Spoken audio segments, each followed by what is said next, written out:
على هذه المداخلة وكل هذه المعلومات. أيضا في ملعب سانسيرو في زاوية أخرى غازي العمري مراسل قنوات أبو ظبي الرياضية مع أحد اللاعبين الشهيرين وأسطورة من أساطير الإنتر والكرة الإيطالية، اللاعب السابق أليساندرو ألتوبيلي. تحياتي لك غازي وتحياتنا أيضا لأليساندرو ألتوبيلي.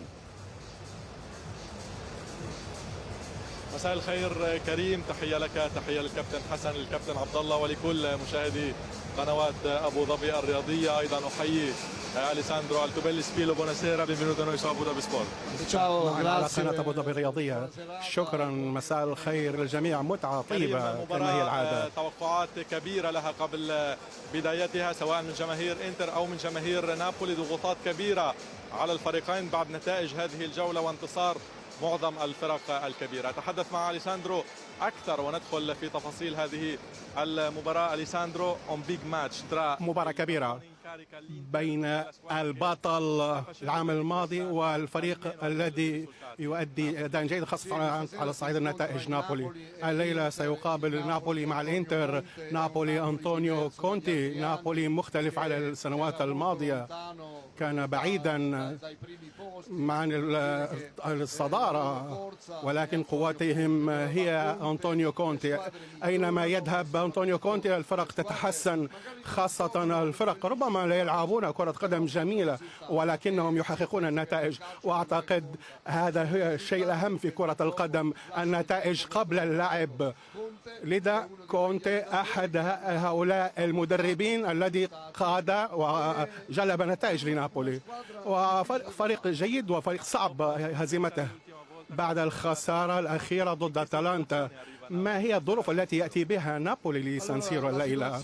الظروف لنابولي هذه الليلة ستكون أعتقد ليست جيدة بالنسبة للإنتر، لأنهم خسروا مباراة على أرضهم أمام أتلانتا، ولكن علينا أن نعترف بأن أتلانتا فريق ونادي كبير مع مدرب عظيم ولديهم لاعبين رائعين ومهمين. ربما سنتحدث عليهم كثيرا ونتحدث عن أتلانتا، لأن هذه السنة شاهدناهم من الأربع الفرق الأولى وسوف ينافسون إلى عند النهاية. ولكن عندما نتحدث عن نابولي كونتي مختلف عن نابولي العام الماضي، فريق ربما يكون منافسا أيضا واللاعبين هم نفس اللاعبين، ولكن أنطونيو يستطيع أن يأخذ أقصى ما لدى كل هؤلاء اللاعبين، وهذه قوة فريق نابولي. جماهير نابولي ينتظرون نابولي ليلعب هذه السنة للفوز باللقب. بالنسبة لك هل هو هدف صحيح أو لا؟ فيما يتعلق جماهير نابولي أعتقد بأنهم مقتنعين إلى هذه اللحظة، لأن هذا شيء جيد بأن يفوزوا باللقب، ولكن أعتقد الحديث سهل لأن لا يزال الوقت مبكرا، لذا ستكون الأمور صعبة. ولكننا شاهدنا في المباريات الأولى في الدوري نابولي تنافسي، ونابولي صعب جدا التغلب عليه. الفريق الوحيد الذي تغلب عليه هو فريق أتلانتا وأيضا فريق فيرونا في بداية الدوري، ولكن يجب أن نقول الجماهير ربما من الجيد أن يحلمون ويأملون بفوز فريق باللقب.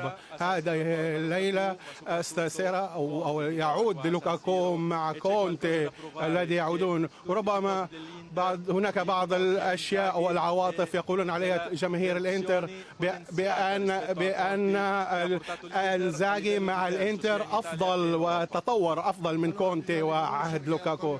أعتقد بأن كونتي مدرب كبير، أيضا مع الإنتر قام بعمل جيد. يجب أن نقول نعم حقيقة اليوم إنزاغي مدرب مسلط عليه كثير الأضواء، يفوز باستمرار ويلعب كرة قدم جميلة، ولكن كما تحدثنا مسبقا عندما نتحدث عن أنطونيو كونتي نتحدث عن النتائج ونتحدث عن رجل دائما يقدم أقصى ما لديه لكرة القدم، وسواء هنا وقدم ذلك مع الإنتر. وأنا متأكد بأن جماهير الإنتر لن يصفرون عليه ويستقبلونه استقبال رائع، لأنه كان أيضا شخصية رائعة معهم.